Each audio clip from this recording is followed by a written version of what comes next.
Bonjour, bonsoir et bienvenue dans l'école des facs. Le saviez-vous, la Reproua est un fleuve de Géorgie, le pays au nord de la Turquie, pas l'État américain, qui avec seulement 27 mètres de long pourrait être le plus petit cours d'eau portant un nom. C'est incroyable. Pour une fois, je serais vraiment moins con ce soir. Avec moi, autour de la table d'enregistrement virtuel, nous retrouvons Audrey. Bonjour, bonsoir Audrey, comment vas-tu ? Bonsoir, ça va très bien, merci. Et il y a aussi Julien. Bonsoir. Bonsoir Julien, comment tu vas ? Ouais, ça va bien. Non mais ça va, oui. C'est le soir des accents. Bonjour Kepra, bonsoir Kepra. Quel est ton accent ? Je suis désolé, je ne sais pas faire l'accent normand. Ah. Et comment vas-tu ? C'est la Bretagne. Et je vais très bien, comme un mardi. Et nous avons aussi Simon. Bonjour Simon. Bonjour, bonsoir. Notre jour d'enregistrement a été divulgué, du coup nous sommes donc un mardi. Comment te portes-tu ? Ah, je me porte bien, je me porte très bien. Sans accent. Je dis toujours... à peine. Ne tracassez pas. La réponse a été sans les mains. Comment tu te portes ? Sans les mains. Ah, ça dépend. Waouh! Heureusement qu'on n'enregistrait pas pour ta blague tout à l'heure sous X, hein, donc tu peux je pourrais la refaire à la fin. Tu peux te moquer. Et enfin, sous X, comment vas-tu sous X? Bonjour, bonsoir à toutes et à tous. Ça ne va pas du tout. Ça ne va pas du tout puisque mon appel n'a pas été entendu. Le contrôle continu n'aura pas lieu. Donc je passerai mes examens à la régulière, comme tout le monde. Voilà. Et toi, Emric, comment tu vas ? Eh ben, ça va. Je suis un peu triste parce que nous n'avons pas Karen ce soir avec nous. Elle nous a envoyé un petit mot. Elle est excusée. Et ouais, reflet des prochaines élections. Eh bien, je propose qu'on attaque avec une chronique au hasard, par surprise, la première du conducteur. Ouh, c'est incroyable. Je m'y attendais pas. Voilà. Et c'est qui la première chronique ? Dans le conducteur, c'est pas noté, donc je ne sais pas, mais je crois que c'est... vu le titre, je pense que c'est Kepra. Tout à fait. Et ce soir, je vais essayer de prôner un avenir plus curieux pour les IA.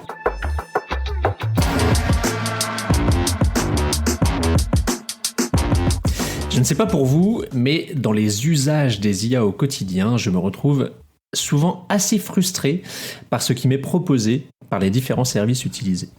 Je parlerai ici des suggestions faites dans les fonctionnalités de type « vous aimerez aussi ». Finalement, on en avait un petit peu parlé il y a quelques mois concernant Netflix, mais on avait beaucoup bifurqué vers les mesures d'audience, etc. J'ai souvent l'impression qu'il y a une recherche de la part des développeurs de trouver, par une sorte de divination, la raison d'un goût des utilisatrices pour une musique, une vidéo, etc. Le défi technique derrière cette magie de la découverte instantanée des goûts de chacune et chacun semble l'emporter sur la pertinence avérée des suggestions, et je vais tenter de creuser ce point sur différents types de services. Sur la musique, j'estime qu'il y a 1000 raisons qui pourraient faire apprécier une musique, et que certains critères sont parfois totalement omis. Le premier critère qui m'a fait penser à cette chronique, et qui est souvent omis, c'est la langue. Visiblement, quand on est quelqu'un qui écoute un titre en français, le titre suivant doit nécessairement être un titre en français. Je ne sais pas si vous avez cette expérience, mais j'ai l'impression que on écoute un titre dans une langue, ça lance a priori, à moins qu'on soit sur quelque chose de vraiment exotique, je suppose, mais ça lance dans la même langue. Je trouve ça assez pauvre de base, et je trouve que c'est déjà assez désolant que les outils soient conçus avec ce prisme. En 2016, un certain Brian Whitman, qui était alors en charge chez Spotify de l'optimisation du service pour faire découvrir de nouvelles musiques, supputait sur le fonctionnement des concurrents en termes de recommandations musicales. Il estimait donc que chez Pandora, on s'appuyait surtout sur des sondages auprès de spécialistes de la musique. Chez Songza, sur les playlists des fans et des éditeurs. Chez Last.fm, sur les tags et les données d'activité des artistes et chansons, ainsi que sur une analyse acoustique des titres. Sur Amazon, les achats et l'historique de navigation. Pour iTunes, iTunes Genius sur les achats et les données d'iTunes. Et enfin, Econest sur l'analyse acoustique et de l'analyse de texte. Eh bien, quelle que soit l'option, je trouve ça assez triste. Et pas comme Monsieur Whitman, en raison des critères retenus, mais tout simplement, justement parce que des critères précis sont retenus, comme si les utilisateuristes avaient tous le même raisonnement quand ils écoutaient de la musique. Bon, a priori, un utilisateur d'Amazon et de Last.fm et de Spotify n'ont pas le même comportement. Mais sinon, on est tous pareils. Pourtant, on pourrait profiter des ressources à disposition pour aller plus loin.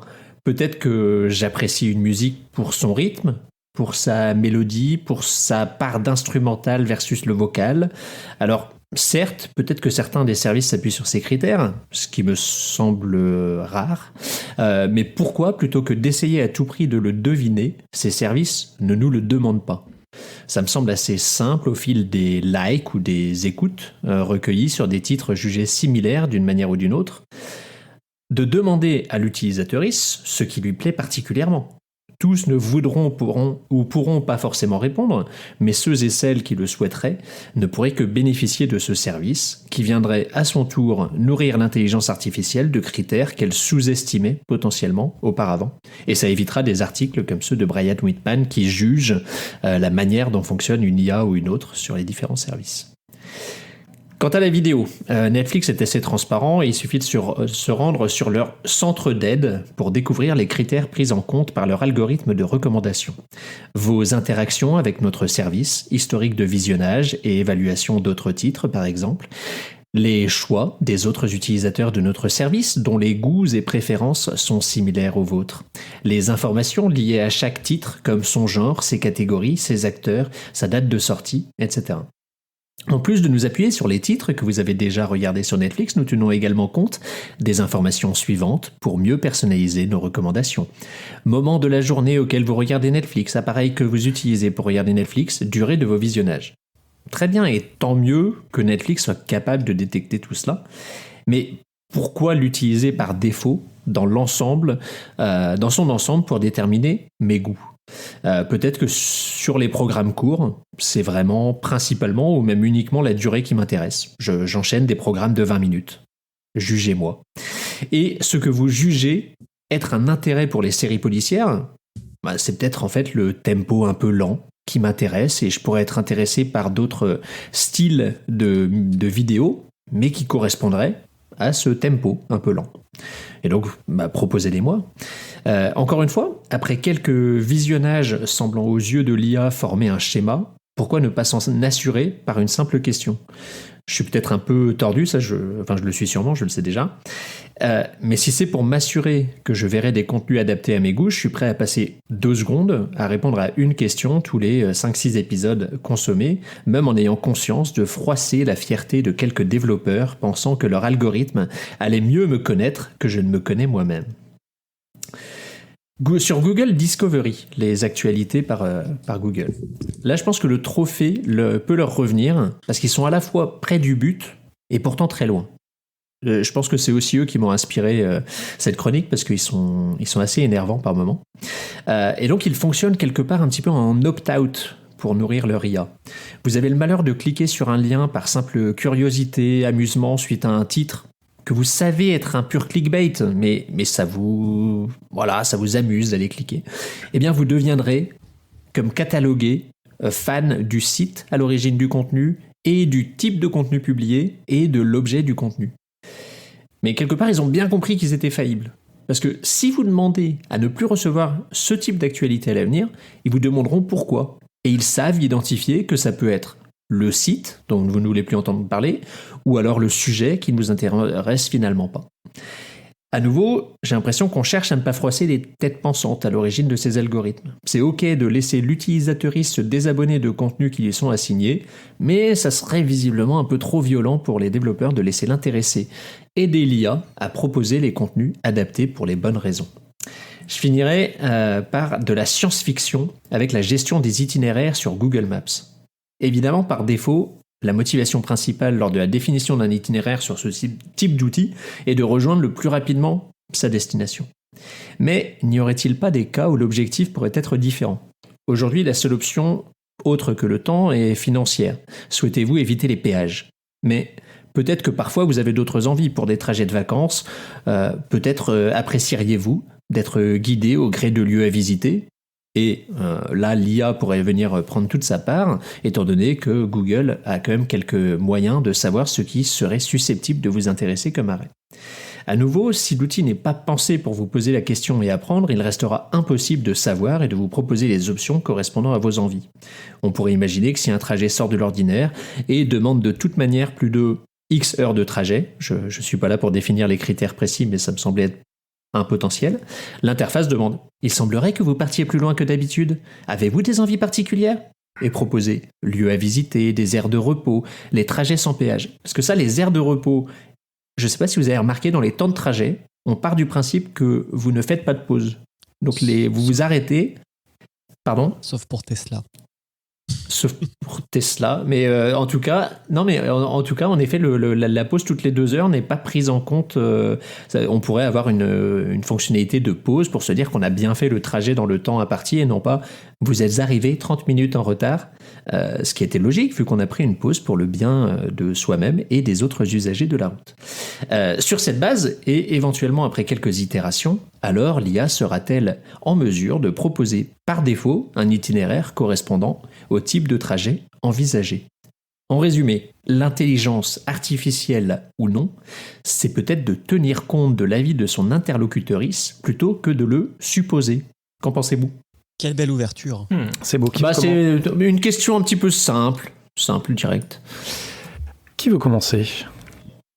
Qui se lance ? Moi. Allez, sous X.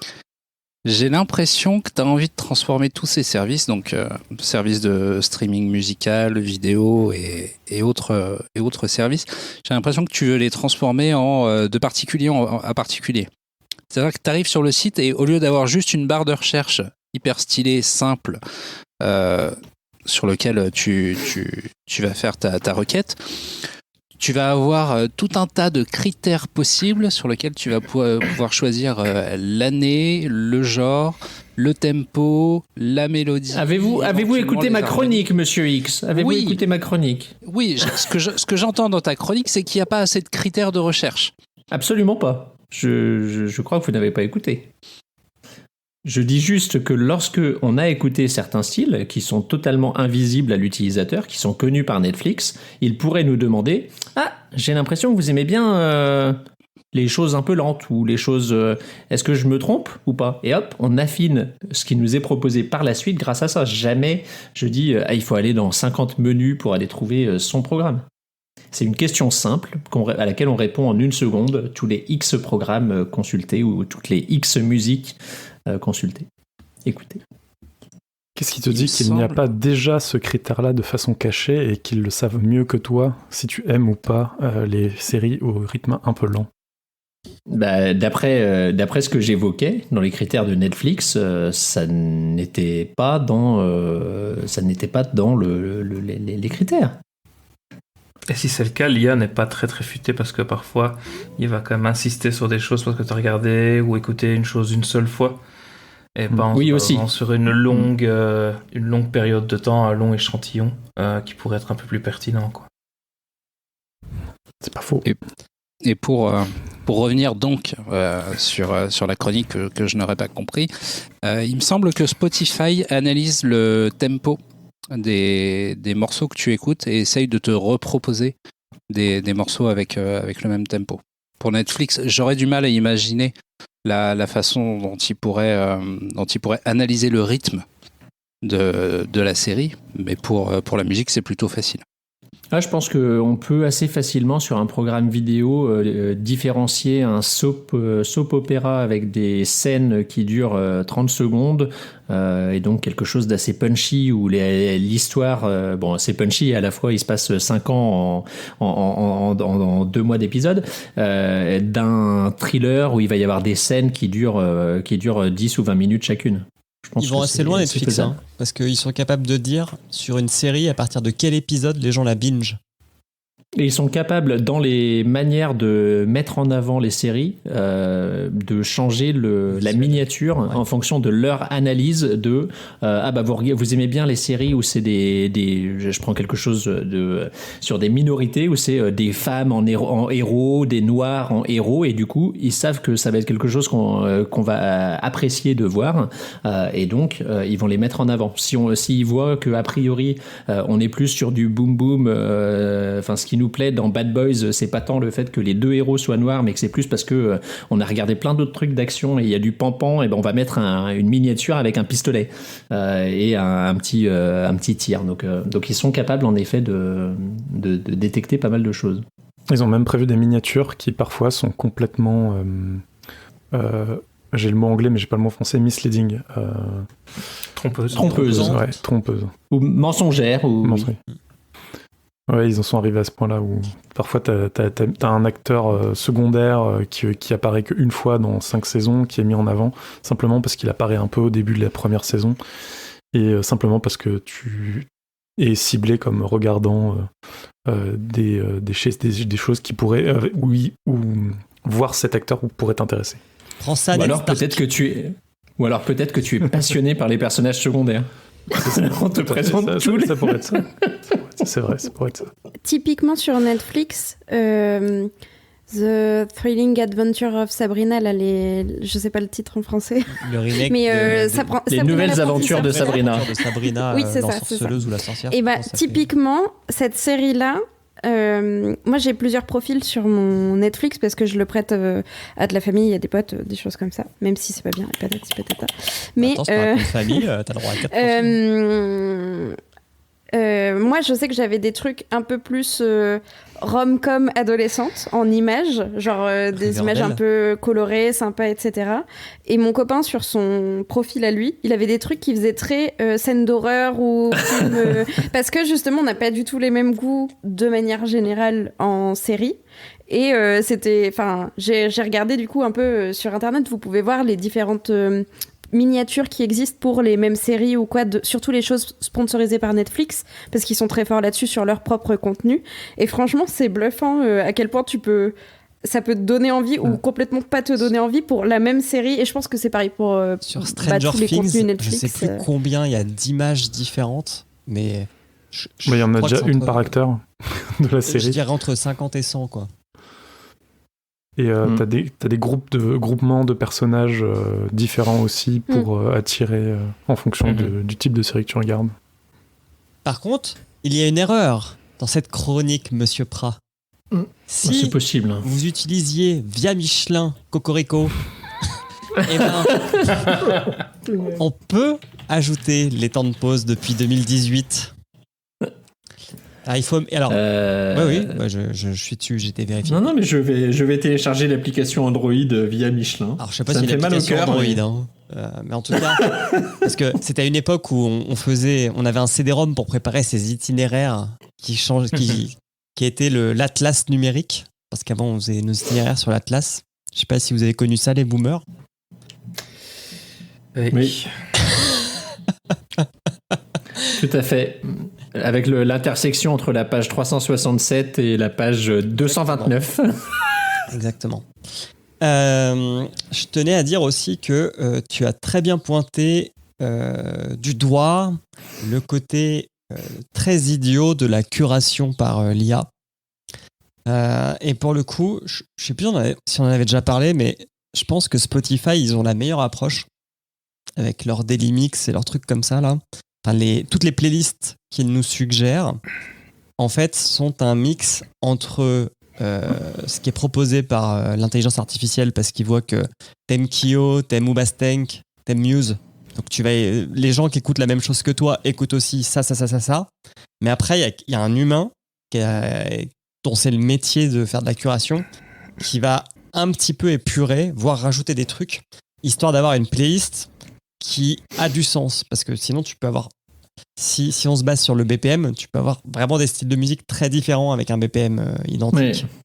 Et je pense que c'est la meilleure approche d'avoir un premier filtre qui est fait par l'IA et après quelqu'un dont c'est le métier de faire de la curation.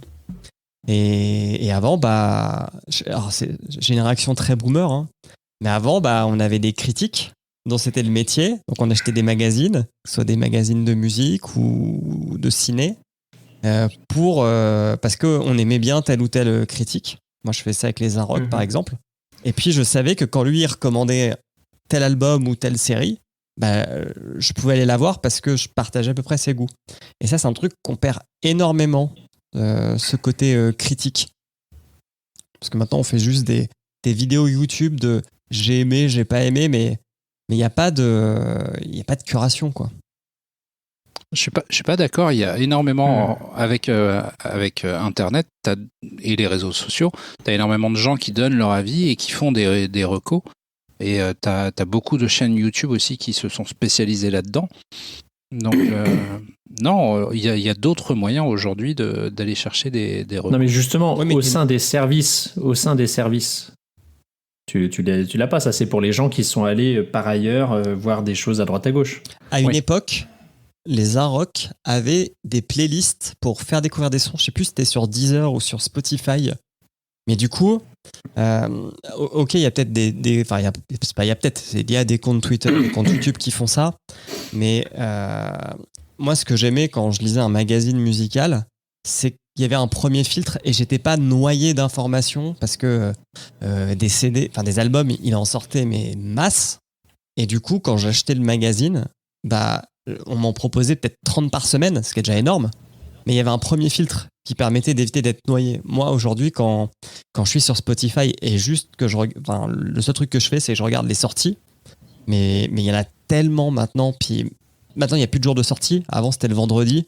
Maintenant, de toute façon, on a déjà fait une chronique, il n'y a vraiment plus trop d'albums. Alors, respecter le fait que les albums sortent le vendredi, ça ne sert plus à rien. Mais je trouve qu'on a perdu ce côté curatif. Parce qu'on pense que l'IA va faire le bon choix parce que le nombre aura raison que le quantitatif aura raison sur le qualitatif. Et moi, j'y crois pas. Je ne pratique absolument pas comme ça. Je pratique toujours complètement à l'ancienne. Et les playlists, j'en utilise pas des masses. Ou alors justement des playlists YouTubeurs qui ont des chaînes de réaction et qui vont faire leur playlist avec les meilleurs morceaux. Là, tu vas pouvoir t'abonner, aller voir les nouvelles choses qui sont sorties parce qu'ils les ont sélectionnées, tu connais leur goût. Et donc, tu peux te faire une idée par rapport à ça, mais ça ne t'empêche pas de continuer à faire comme tu faisais avant. Les magazines existent toujours, les webzines existent toujours, tout existe toujours, mais si tu te bases uniquement sur l'outil que tu ouvres pour lancer de la musique, pour décider, c'est comme allumer ta télévision le soir pour vérifier ce qui passe à la télé, quoi. On revient c'est vraiment le même système. Si t'achetais aucun magazine, tu donnais pas la peine de regarder un programme télé en début de semaine et que t'avais pas comme on a maintenant sur toutes les chaînes où tu peux vérifier directement depuis l'outil la mosaïque, à quel moment, la mosaïque, etc. Oui, forcément, si tu ne t'informais pas avant, t'allumais ta télé et tu zappais jusqu'à tomber sur un truc vaguement intéressant. Mais c'est un peu la même chose là. Ça n'a pas tant changé que ça, à part que les outils intégrés dans les systèmes, que ce soit sur les télés, Netflix, Spotify, peuvent te rendre un petit peu plus fainéant peut-être parfois, mais ça n'a pas changé tant que ça, je pense. Pour la musique, alors je sais pas si on dérive trop, mais je suis d'accord et pas d'accord parce que avant, quand tu voulais écouter de la musique, t'avais la radio ou t'achetais le CD, quoi. Enfin, ou t'achetais le vinyle, la cassette, c'est dans ton époque, mais t'avais pas ce côté je peux écouter n'importe quoi, n'importe quand, jusqu'aux années 2000. Et du coup, comme ça coûtait de l'argent, t'avais quand même un effort à faire pour te dire je vais pas dépenser 15 balles dans un truc qui va pas me plaire. Alors que maintenant, j'ai l'impression qu'on laisse, alors je dis on de manière générale, mais on se laisse driver parce que pousse Spotify plutôt que de faire l'effort d'aller chercher un truc qui pourrait vraiment nous plaire. C'est vrai que j'ai peut-être été toujours dans des secteurs un peu pointus, et moi je me tapais dans les médiathèques le samedi, où t'as tous les CD qui étaient disponibles et je pouvais écouter un peu ce que je voulais avant de rentrer avec chez moi. Mais c'était des trucs que j'allais chercher parce que j'avais vu dans les magazines qu'ils étaient sortis, etc. Enfin, je faisais mon petit shopping moi-même comme ça, où j'allais chez mon disquaire, je demandais pour pouvoir écouter un petit peu. Enfin, je mettais pas mal de choses en place comme ça, mais évidemment, j'allais pas à la Fnac prendre le CD dans le rayon et rentrer chez moi sans savoir de quoi il avait l'air, quoi, tu vois. Moi, j'allais sur le deuxième monde, je me rendais aux Champs-Élysées, je rentrais dans la Fnac et j'écoutais les titres. Je sais pas si vous avez testé ça. Oui. Très, très belle expérience. D'ailleurs, la Fnac, si vous savez pas quoi écouter, tous les mois, fait une section de 10 albums qu'ils mettent sur leur site. Et c'est vraiment c'est très éclectique. Et vous avez toujours un album qui va vous plaire parmi les 10 qui vous sont proposés. Et après, vous pouvez l'écouter du coup sur votre plateforme de streaming préférée. Et ils ont commencé ça il y a 4 ans. Et ils ont toujours continué à faire ça. Et c'est vraiment un conseil que je vous donne quand vous voulez essayer d'un peu de sortir des sentiers battus. Parce qu'avant, les vendeurs de la Fnac, quand les Fnac sont ouvertes en France ou pas? Oui? Non? Oui, mais pas celles ils ont pas réouvert, des grandes surfaces. Enfin, pas celles des centres commerciaux. Bah voilà. Bon, pour avoir travaillé à la Fnac, souvent les vendeurs musique, c'est des casse-couilles, mais ils ont du goût. Voilà. Donc, c'est des bons conseils. Moi, j'avais deux remarques à propos de la chronique. En fait, ton souhait, c'est juste qu'on te demande un peu plus ton avis. Enfin, un de tes souhaits, c'est qu'on te demande un peu plus ton avis, si j'ai bien compris. Et là-dessus, j'avais deux choses à ajouter. C'est que la première, c'est que ça fait quand même un sacré paquet d'années que Saint Steve Jobs a prouvé que l'avis du client ne compte pas. Il suffit de savoir ce que dont le client... on demande pas au client ce qu'il veut, on lui donne ce dont il a besoin et qu'il ne sait pas qu'il en a besoin. Et j'ai l'impression que l'industrie tech en général a vraiment foncé à tête baissée dans ce principe et a du coup un petit peu oublié d'écouter parfois ce que veut le public. Mais avait-on vraiment besoin de cette prise de jack sur nos téléphones? C'est surtout l'abandon du disque, l'abandon du lecteur CD, l'abandon des prises de flash, des prises PS, enfin bref, et surtout fournir l'iPhone que personne n'attendait, tout le monde se foutait des rumeurs, mais quand c'est arrivé, tout le monde s'est jeté dessus. Et la deuxième, c'était en fait, ton avis, il est quand même pris en compte parce que ils analysent aussi ce que tu regardes ou pas en fonction de ce qu'ils t'ont proposé. Donc, mine de rien, c'est à toi si tu aperçois un truc qui a l'air de te plaire mais qu'en fait t'es pas sûr, faut pas cliquer dessus. Et je trouve Pardon, vas-y. Je trouve que je démonte moi-même mon argument, c'est quand même un peu bidon parce que tu peux être attiré par un contenu présenté d'une certaine manière. On en a parlé sur Netflix avec les affiches, enfin les images un petit peu trompeuses. Et au final être déçu par ce que tu as vu. Et la plupart du temps, tu le disais, Google, en fait, pour sa partie Discovery, pensera que tu as apprécié, enfin, partira du principe que tu as cliqué dessus, donc tu as apprécié. En fait, non, tu as été attiré par on va dire, la devanture, et t'as pas forcément aimé ce qu'il y avait dans le magasin.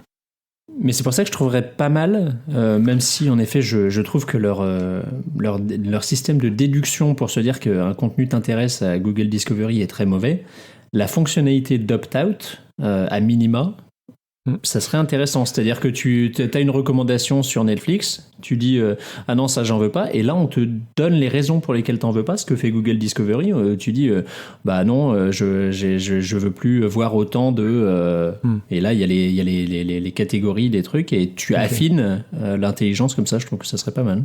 Ils te permettent déjà même pas de dire que tu vas arrêter de regarder une série, alors là t'en demandes beaucoup. Après les plateformes fermées comme Netflix ou Amazon Prime ou Spotify, ils pourraient Je pense qu'à mon avis, ils le font. Ils travaillaient sur quand tu lances une série et qu'en fait, t'arrêtes au bout de 10 minutes. C'est pas forcément parce que t'as eu envie de pisser puis ensuite que t'as été pris pour faire autre chose. C'est que peut-être que t'aimes pas et que donc au bout de quelques jours où ça reste dans ton continuer de regarder, ils finissent par te l'enlever. Moi, dans mon continuer de regarder, j'hallucine. Parfois, j'ai des trucs que j'ai arrêté de regarder depuis 1 an ou 2. Ça reste là. C'est toujours suggéré. T'es obligé d'être dans ton historique et de les supprimer si tu veux t'en débarrasser, quoi. Quelqu'un a-t-il quelque chose à rajouter ? Oui, j'ai une dernière question. Vas-y. Vous arrêtez pas de parler de Google Discovery. Qu'est-ce que Google Discovery ? Je ne connais pas. Si tu es sur Android, c'est la partie...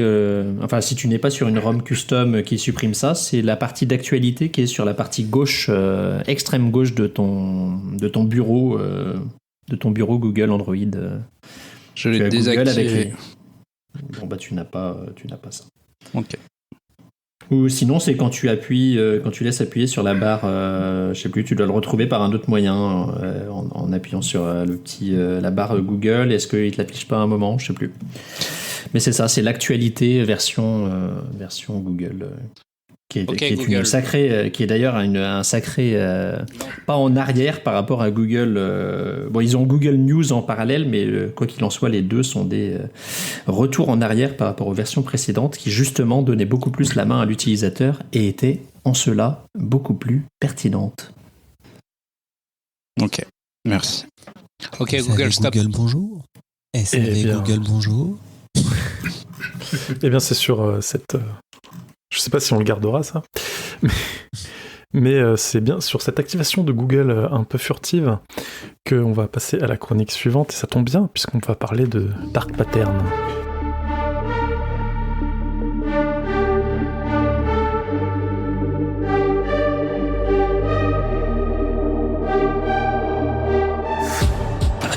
Il nous écoute, il nous piège, il nous manipule. Nous sachons. Ah oui, d'ailleurs, tiens, je m'étais noté une deuxième erreur dans la chronique de Kepra parce que j'aime relever ces erreurs. Tu peux aussi éviter les autoroutes et les ferries sur Google Maps. Ce qui peut être très important. C'est vrai. Alors attends, que je recale mon petit son. Et voilà, nous sommes prêts. Pile je gagne, face tu perds.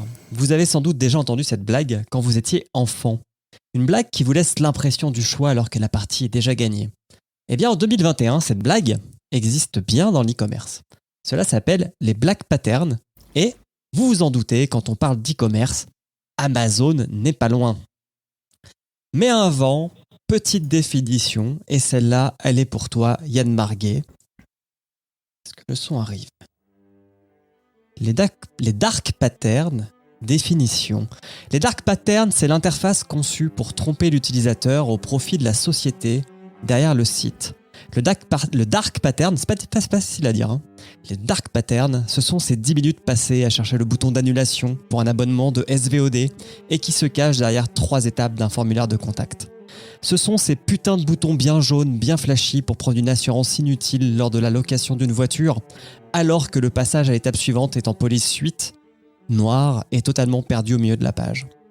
Les dark patterns, ce sont ces 3 chambres restantes dans cet hôtel sur Booking que vous visitez pour la seconde fois, hésitant pour savoir est-ce bien raisonnable de prévoir des vacances en Dordogne cet été. Et 10 personnes sont en train de les consulter. Mais oui, mais le site il est sympa, il vous informe discrètement que 32 visiteurs du même pays sont en train de regarder les disponibilités de cet hôtel. Ou alors, c'est encore la suppression d'un bouton annulé lorsqu'une pop-up Messenger vient de vous informer que les CGU ont changé concernant l'utilisation du service. Et donc, pour ne pas les accepter, il faut cliquer sur « Réglages ». Malin. Mais le champion, j'arrête un petit peu avec le violoncelle, ça reste Amazon. Dans une vidéo réalisée par Dark Pattern, qui est un site, il démontre à quel point il est compliqué de se désabonner de son service Prime. Pire, la très sérieuse Norwegian Customer Council, donc l'équivalent de 60 millions de consommateurs, a écrit un rapport de 28 pages uniquement sur Amazon Prime. Car oui, en Norvège, il faut une 15aine de clics pour quitter le service, qui vous fait passer par toutes les émotions avant d'arriver à votre fin. Tenez, une petite réduction sur le coût de l'abonnement, là, je vous donne 2 mois gratos, restez avec nous. Puis, attention, vous allez perdre toutes vos données qui sont stockées sur Amazon. Ah, bah tiens, j'apprends que j'avais des données stockées sur Amazon, je ne le savais pas. Et puis, on va vous afficher 3 boutons de la même couleur avec la même police. Et en fait, il faut bien les lire pour cliquer sur le bon bouton parce que sinon, bah, vous rempilez pour un an. Tous ces choix, en fait, sont faits pour vous troubler. C'est une technique de chien. Elle a même un nom, ça s'appelle l'hôtel à cafards. Un endroit où il est très facile de rentrer, mais très difficile de sortir. On va faire un petit jeu, parce qu'en fait, il y a plein de sous-catégories dans le dark pattern. Donc on va essayer de deviner un petit peu quelles sont ces sous-catégories. Si je vous dis le serpent dans le panier, à quoi ça vous fait penser? Qu'est-ce que ça pourrait être? Et l'avez-vous déjà vécu? Non, ça me dit rien du tout. Jamais. En fait, c'est quand vous achetez un truc sur un site d'e-commerce et que le site vous rajoute un truc que vous n'avez pas demandé. Et que du coup, si vous ne faites pas attention, bah vous l'achetez, genre une assurance, un truc comme ça, quoi. L'assurance classique. Oui, SNCF et ses 3 pages de validation avant de pouvoir payer où ils te proposent une assurance, un taxi, un hôtel. Ah non, mais c'est des bons, hein.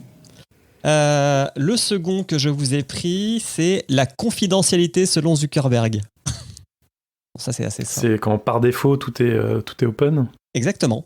Si tu ne fais pas l'effort d'aller voir les réglages de confidentialité, tu partages tout. Donc voilà. En 3, je vous ai pris les coûts cachés. Des frais de port dans lesquels tu ne t'attends pas, ou frais d'emballage, des choses comme ça. Ou les fameux frais bancaires de Ryanair. Vous avez jamais pris de billet d'avion sur Ryanair? Non. Bah, Ryanair vous fait payer 2 € les frais bancaires.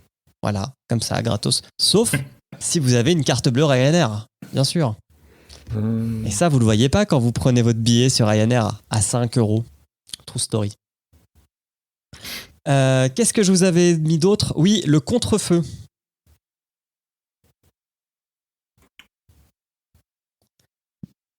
Alors, en fait, le contre-feu, c'est genre, vous allez voir votre panier, on va dire, bah, validez votre panier, et en fait, il va y avoir un ruban. Si vous cliquez pas dessus, il y a une case qui est cochée et qui vous dit que vous acceptez, par exemple, que votre email soit partagé avec tous les partenaires du site. Donc en fait, on cache, on fait un petit contre-feu et on vous met un bouton bien jaune, bien fluo. Comme ça, vous ne regardez pas toute la page et vous cliquez tout de suite sur le bouton. Le dernier, c'est la chouma. Moi, je l'appelais la chouma, ça me fait rire. Donc la chouma, c'est quand on vous dit, vous savez, vous allez sur un site d'e-commerce, puis vous avez une pop-up qui arrive et qui vous dit, bon, ça vous dit pas 30% là, si vous vous abonnez à la newsletter? Après, vous pouvez payer plein pot, hein. Et ça écrit vraiment, ça vous fait passer pour un con, quoi. Donc ça vous met un peu la honte, la chouma. Voilà, tout ça, ce sont des sous-techniques de dark pattern. Techniques de chien, mais techniques efficaces. Le coût du 16 € remboursé sur votre commande si vous vous abonnez à notre service de comment ça s'appelle, de cashback à 18 € par mois. Ça, c'est insupportable. C'est quoi, c'est le serpent dans le panier? C'est encore oui SNCF, ça, non? Le truc du cashback. Oui, c'est un truc qui justement c'est mis en partenariat avec pas mal de e-commerce français. Oui, SNCF, c'est pas la carte Fnac, c'est un nouveau service. Peut-être que c'est la Fnac qui l'a racheté ou qu'ils sont en partenariat avec la Fnac, mais c'est exactement le même service de cashback par abonnement. Donc, oui, c'était un truc réduction du net, voilà, ou je sais plus. Qui coûte 18 € par mois. alors, la première fois que si t'es pas abonné à ce truc-là, si t'as pas leur barre dans ton navigateur et tout ça, ils te proposent 16 € ou 20 € remboursés en fonction de ce que t'as acheté. Et en fait, tu crois que à chaque fois que tu vas faire un achat de 60 €, tu auras une quinzaine d'euros remboursés, etc. Mais en fait, non, ça c'est l'offre de bienvenue. Après, ça se compte en centimes. T'es chanceux si t'as 1 € récupéré, si t'as 1% sur un achat de 100 €, quoi. Et évidemment, faut accumuler plus de 18 € pour que ce soit rentable. Et est-ce que je peux reprendre le contrôle de ma chronique? Non, pardon, c'était pas fini. Parce que j'ai envie de dire, la embauche, c'est fini. J'en avais une 6e. Est-ce que Le blocage dans le 19e ou, soyons généreux, le 20e siècle est un dark pattern avec tous ces sites où l'abonnement ne peut être résilié qu'en envoyant un courrier recommandé. Alors, où tu es là, tu souscris en 2 clics, mais par contre, pour te désinscrire, c'est pas mal. Master of... comment on peut dire, les Master of Evil de ça, c'est Canal+, qui viennent de se faire retoquer par UFC Que Choisir et par un tribunal de commerce. Parce qu'effectivement, le fait de pouvoir résilier que 2 mois précédant la date anniversaire de votre contrat, sinon vous êtes réengagé pour 1 an, c'est vraiment un truc de chien. Et ouais, nous on balance. Prends ça, Bolloré. Bon, je retourne à ma chronique. Voilà, je vous ai exposé quelques mécanismes d'ergonomie. Nous sommes exposés à ces mécanismes d'ergonomie depuis plusieurs années sans nous en rendre compte forcément. En effet, les humains, réfléchit de 2 façons différentes selon Daniel Kahneman, prix Nobel d'économie, mais psychologue de formation. Car oui, on peut être psychologue et avoir un prix Nobel d'économie. Lui, il nous a dit, en fait, le cerveau, il réfléchit de 2 façons différentes. On a une première méthode qu'on va appeler l'instinct. C'est les réflexes qu'on a, par exemple, et qu'on fait sans réfléchir. Par exemple, je te jette une balle, tu vas la rattraper. Tu vas même pas dire « Attends, faut que je rattrape la balle » ou tu vas l'éviter, mais tu vas faire un réflexe. Tu vas sourire devant un petit chien ou un petit chat parce que c'est mignon. Ton téléphone, il vibre, tu vas le regarder. Donc ça, c'est l'instinct, en fait. C'est des biais, enfin, c'est pas des biais, mais c'est des réflexes. Tu réfléchis pas, tu les fais. Et puis, on a une seconde méthode qui est plutôt la rationalité. Donc là, on fait appel à une réflexion longue. Par exemple, résoudre un problème mathématique, apprendre à lire le mandarin, des trucs un peu plus complexes. Eh bien, en fait, les dark patterns, ils forcent votre cerveau à agir de la première des façons, alors que vous devriez, pour votre propre bien, utiliser la seconde. Donc en fait, il fait en sorte de vous faire croire que vous êtes dans un contexte où tout était OK, avec des boutons qui sont verts, alors que l'action est pas bonne, avec des jolies images pour vous faire croire que vous êtes dans un bon contexte. Et en fait, le design de la page, il va vous inciter à ne pas réfléchir, à vous faire sentir en sécurité pour que vous fassiez clic, clic, clic, clic, clic, clic, clic sans réfléchir. Ou au contraire, à nous mettre dans une situation d'urgence, comme les cas que tu as cités pour les pages d'hôtel, etc. Exactement. Et en fait, ça, c'est très difficile à faire sanctionner. En Suisse, il y a des avocats qui sont penchés sur la question et donc qui aimeraient, j'ouvre les guillemets, introduire au sein de l'article 3 de la loi sur la concurrence déloyale un nouveau comportement typique de concurrence déloyale consistant à compliquer inutilement la procédure de désabonnement à un service.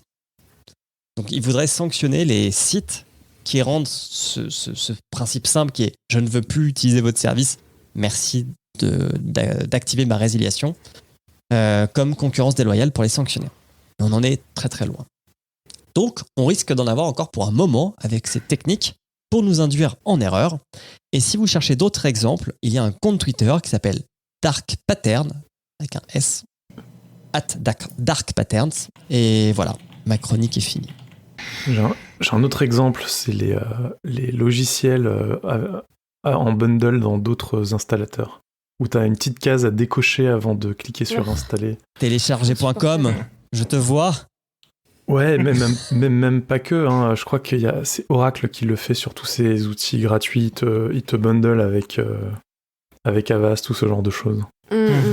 C'est insupportable. Ou Activision, qui te met tout Call of Duty dans Warzone, au cas où tu vas l'acheter un jour. Du coup, tu as un jeu qui fait 70 gigas alors que tu en utilises 4. Vas-y, Audrey. Il y avait eu aussi un gros truc fut une époque, mais je pense que ça existe toujours. Pour des sites, il y avait même des pubs à la télé où tu pouvais acheter 2 paires de chaussures pour le prix d'une. Sauf que c'était écrit nulle part et tu t'en rendais compte si tu lisais tout jusqu'au bout, les petites lignes de ton panier. C'est que c'était en fait une souscription, un abonnement payant où tu étais obligé pendant un sous-engagement d'1 an d'acheter 2 paires de chaussures à prix plein tarif pendant tous les mois pendant 1 an. Enfin, c'était n'importe quoi. France Loisirs. Ouais, exactement. Et ma mère a été abonnée à France Loisirs pendant moultes années. Donc je connais le problème des gens qui tombent sous le coup de ces méthodes. Ma mère, qui a le même prénom que la tienne, était également chez France Loisirs. Il y a peut-être une faille. C'est Toutes générationnel. les mamans sont chez France Loisirs, on dirait. En plus, leurs bouquins, souvent, ils n'ont pas le même format que les autres bouquins de poche, et donc ça jure dans la bibliothèque. Exactement. Mais comme t'es obligé d'acheter 50 livres par mois chez France Loisirs, accessoirement, ils sont plus t'achètes chers, toute quoi. la collection chez eux. C'est vrai. Mais t'as de la curation. Voilà. T'en voulais de la curation, hein, de la curation. C'est vrai, dans le petit magazine de France Loisirs qu'on recevait. J'adorais regarder le petit magazine de France Loisirs, mais ça ne valait pas le prix des livres, vraiment. C'est comme ça que magazine j'ai était eu mieux que les livres, quoi. première consultation de Doc Gynéco via France Loisirs. Comme quoi. Eh bien, moi je vais avouer une faiblesse. Je me suis fait avoir il y a quelques mois par un système comme ça sur un site que j'oserais citer ici, qui s'appelle farmarket.com, vos pharmacies françaises en ligne, qui propose la livraison express gratuite avec son pass livraison. Mais en fait, il y a un truc où justement il y a le pop-up avec bénéficier de 10% de remise sur la première commande en vous inscrivant à la newsletter. C'est pas du tout spécifié qu'on s'inscrit à l'offre d'essai gratuite du pass livraison. Et en fait, quand on passe sa première commande, hop, ça y est, c'est fini, on est dans la boucle du pass livraison. Donc on est content, on n'a pas payé la livraison. Et 2 mois plus tard, je regarde mon compte et je vois un truc de, je sais pas, 5,99€, 6€. Je me dis, mais qu'est-ce que c'est que ce truc ? Donc heureusement, j'ai retrouvé, et puis j'ai retrouvé en bas d'un mail. Petite somme. Pardon, oui, excusez-moi, j'avais celui-là, s'était passé par moi-même. Et non, et du coup, en effet, heureusement, c'est sans engagement. Donc j'ai vite arrêté ça et ça ne m'a coûté que 6€ parce qu'il y avait eu le mois gratuit et le premier mois. Mais j'aurais pu ne pas regarder mes comptes et laisser une année s'écouler avec un truc où la livraison gratuite m'aurait coûté bien cher. Ça me rappelle ces services de la grande époque où on pouvait recevoir des sonneries de téléphone en envoyant un SMS à un service, et qu'en fait tu faisais ça et ensuite ça t'abonnait en prélèvement automatique sur ta facture de téléphone à leur service où en fait ça t'abonnait mais t'avais rien en fait. Tu payais juste un truc supplémentaire, t'avais peut-être accès à leur catalogue ou je ne sais quoi, mais en fait ça te donnait rien quoi. Je suis frustré, j'arrive pas à retrouver sur quel site internet j'avais eu un truc où j'avais fait une commande. Je me demande si c'était pas sur Rakuten que j'avais eu ça, où tu fais un achat et à la fin ils te proposent un bon de réduction pour ta prochaine commande et en fait ça te balance sur un truc où tu dois t'inscrire pour un service ou changer de société d'électricité ou quelque chose dans ce genre-là pour pouvoir profiter de la réduction sur ta prochaine commande. Ça me frustre de ne pas réussir à remettre le doigt sur le site où c'était parce que c'était un truc totalement énorme comme ça. Eh bien, Ah. je crois qu'on a endormi sous X. Non, j'essaye de trouver quelque chose d'intéressant à dire et malheureusement je me considère comme une victime totale de ce genre de pratique, même si effectivement je fais très attention dans mon métier à tout ce qui est 01.net ou Clubic, et je l'avais expliqué dans une chronique sur les virus où j'expliquais qu'il faut toujours décocher une case qui est pré-cochée. Mais je me dis que tout ça partait plus ou moins d'un bon sentiment qu'on appelle l'expérience utilisateur, au final. Et que quand sur Amazon, je commande un truc et que je peux le commander en 2 clics, je crois. Parce qu'il faut quand même l'ajouter au panier. Quoique non, t'as le bouton acheter maintenant. One click. À aucun moment je vais regarder tout ce qu'il y a derrière. Non, et je suis un grand fan du bouton one click sur Amazon. De toute façon, sur Amazon, le one click c'est uniquement si t'es Prime, non ? Oui. Je sais pas. L'avantage du one click, c'est qu'ils n'ont pas l'opportunité de te mettre beaucoup de cases cachées. Vu que t'as juste un clic, t'es certain que tu ne vas J'avais pas même 50 autres choses. acheté, je crois que c'était pour du papier toilette, le Dash d'Amazon. Le bouton. Oh non. Maintenant, ils s'embêtent pas. Hein. Ils te proposent directement de t'abonner et c'est même moins cher si tu t'abonnes. Puis ils ont abandonné la technologie du Dash. crois que ça s'appelait le Dash. Non, maintenant la technologie qui prend la relève, mais est-ce que c'est Amazon? Je sais plus. Ce sont des petits plateaux balance où en fait tu mets sur tes étagères un plateau qui est très fin. Qui agit comme une balance et donc en fait avec le poids du coup quand on est à un certain poids on le paramètre, on dit sur ce plateau-ci c'est le papier toilette et quand il passe en dessous d'un certain poids il recommande le papier toilette et il fait ça avec tout plein de produits. Donc on met des étagères avec 5-6 balances côte à côte. Putain, et en fait tu mets les différents types de produits. C'est génial. Voilà. Mais mon abonnement Amazon Prime, c'est à cause d'un dark pattern. Hein. C'est juste profiter de la livraison gratuite pour le lendemain. Et puis ça fait des années que ça dure et que je me suis pas désabonné. Et puis... Oui, mais tu utilises Amazon Prime Video ou tu subs des gens sur Twitch avec en fait, oui, exactement. Je sub la chaîne de Podcut sur Twitch, bien entendu. Je donne de ma personne. Mais... si tu veux, tous les avantages de Prime ne sont arrivés que bien plus tard, entre le moment où je me suis abonné à Amazon Prime et le moment où ils ont sorti Amazon Prime Video, et le moment après où ils ont commencé à sortir des trucs intéressants sur Prime Video. Mais je suis resté une victime et je suis resté abonné. Il faut passer par la redoute, consommer français. Vas-y Audrey, continue à toi. Moi j'ai été victime de l'assurance qui t'envoie un courrier quand tu déménages. L'assurance pour ton contrat d'eau. Qui ne sert à rien vu que c'est déjà couvert par ton assurance habitation. Mais du coup, je suis restée 2 ans avec cette assurance parce que c'est comme CanalSat et tu peux te désabonner que genre 2 mois avant ta date anniversaire et j'ai fait semblant de déménager pour me désabonner en dehors de ces dates anniversaires. Voilà. Ah là là. Mais je sais que ma mère est très... je tombe dans le panneau de chaque connerie que je peux voir passer.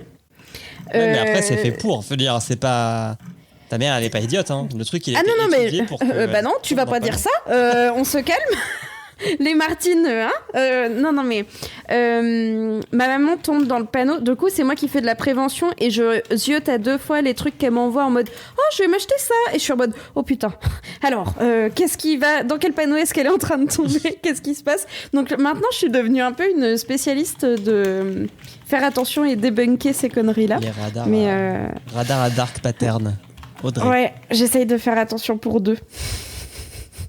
Mais ouais, les sites d'e-commerce, c'est vraiment la plaie pour ça, quoi. Ouais.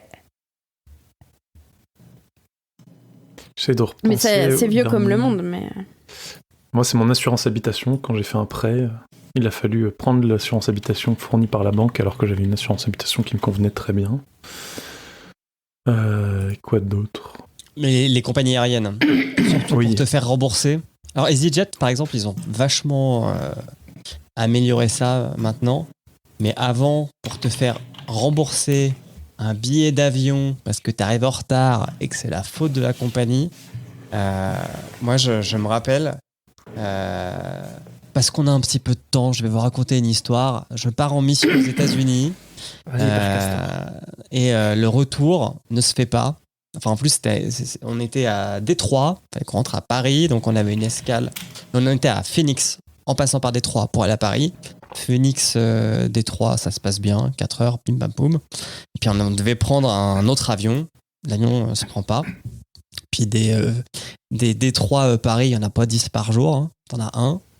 Donc l'avion ne peut pas décoller, faute d'Air France. Donc on dort à l'hôtel, on prend l'avion le lendemain, on rentre, etc.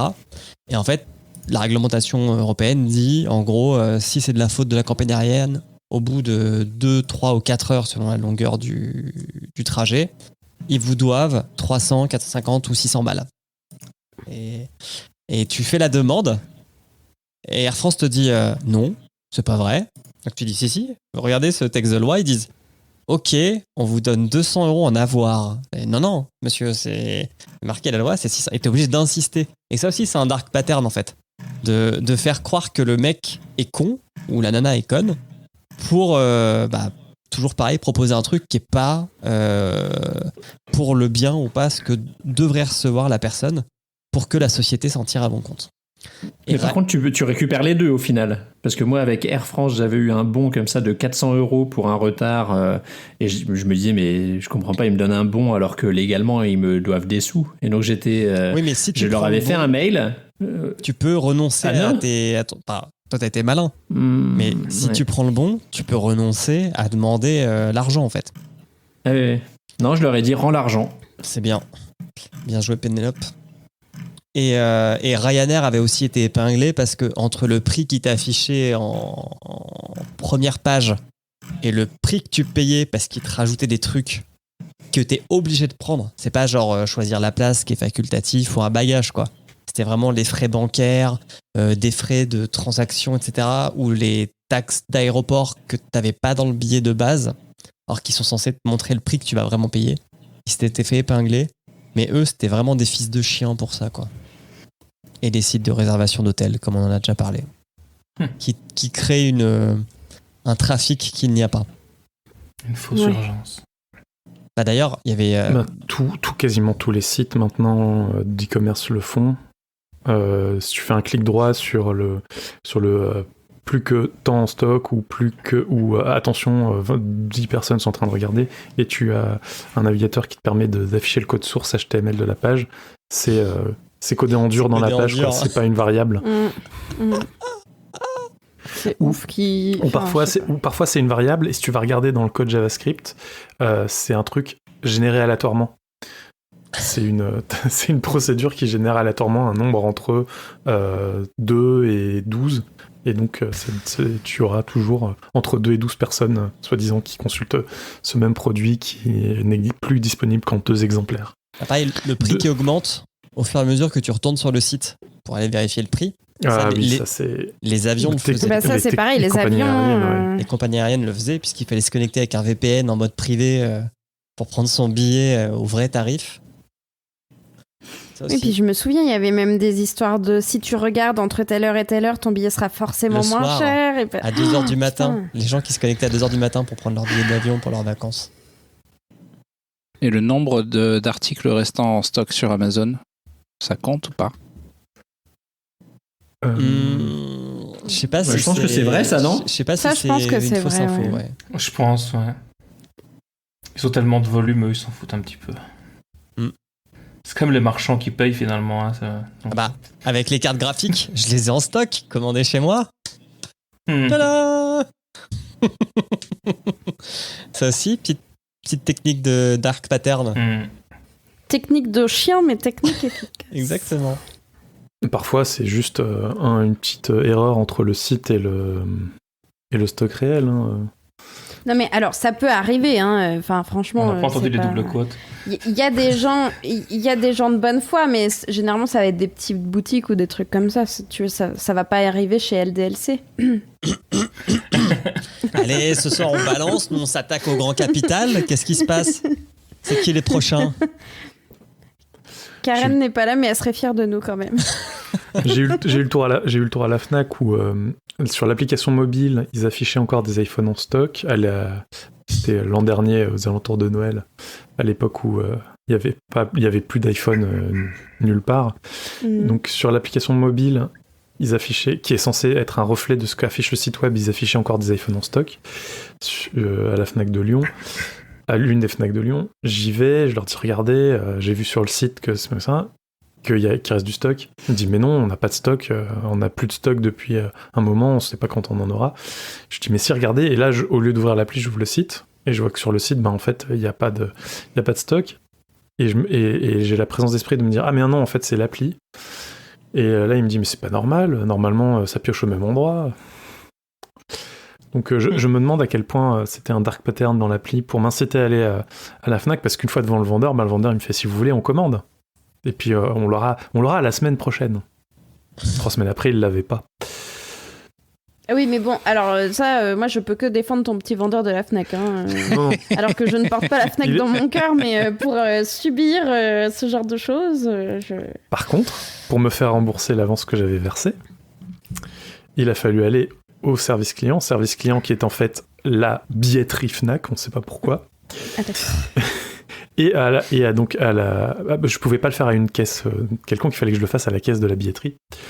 Et après, derrière, c'est vous inquiétez pas, c'est annulé, vous serez remboursé. 3 semaines après, je suis toujours pas remboursé. J'y vais et on me dit ah mais désolé, mais en fait ce sera par mandat chèque que vous recevrez par la poste. Oh, mandat chèque. Vous inquiétez pas, ça sommes-nous dans les années 80? Vous inquiétez pas, ça met du temps, ça a été édité quand vous avez résilié, mais ça met du temps à passer dans le courrier et tout ça. Le papier du mandat chèque était daté du jour en fait où je suis allé leur réclamer mes sous. Franchement, à part les chèques de voyage, je connais pas un moyen de paiement plus vieux que ça, quoi. Donc ouais, chèque de banque. Voilà, Dark Pattern à l'ancienne. Ouais. Quelqu'un a-t-il quelque chose à rajouter? Non. Sous X, as-tu un laïus de fin d'émission à nous dire? As-tu un magnéto? Écoute, ça n'est ni un magnéto ni un laïus, c'est une cause qui me tient à cœur. Que je défends avec ferveur, tu le sais bien, puisque l'école des facs est un podcast du label Podcut. Vous le savez tous. Que vous pouvez retrouver l'intégralité des podcasts produits par Podcut sur podcut.studio. Mais vous pouvez aussi, et là je m'y engage, mesdames et messieurs, vous pouvez aussi découvrir de merveilleuses newsletters, de merveilleux goodies sur le site patreon.com/podcut. Allez-y. Nous, on a des vrais newsletters qui arrivent régulièrement. Exactement, toutes les semaines, tous les jeudis. Toutes les semaines, ouais. Tous les jeudis, vous avez la newsletter écrite par un des podcasteurs du label. Et on a plein de choses à dire, très intéressantes. Vous le savez, vous nous écoutez. Donc vous le savez. Voilà, c'est tout. Abonnez-vous. D'ailleurs, dites-nous si vous aimez le fait qu'on vous spamme like toutes les semaines maintenant. Avec nos belles chroniques. C'est vrai. On veut des retours. Tout à fait vrai. On veut des bisous, des câlins. Tous les jours. Parce qu'on est comme ça. Parce qu'on a besoin d'amour. On est passé de Kyo à Laurie là ou et parce qu'on vient de loin. Putain, les recommandations marchent pas du tout, hein. On est d'accord. Et ouais, parce qu'on sait jamais. Il faut regarder vers le haut. S'il y a un après. Et toujours le point levé. Allez, concluons. Bye bye. Bisous. Ciao. Ciao tout le monde. Allez, au revoir.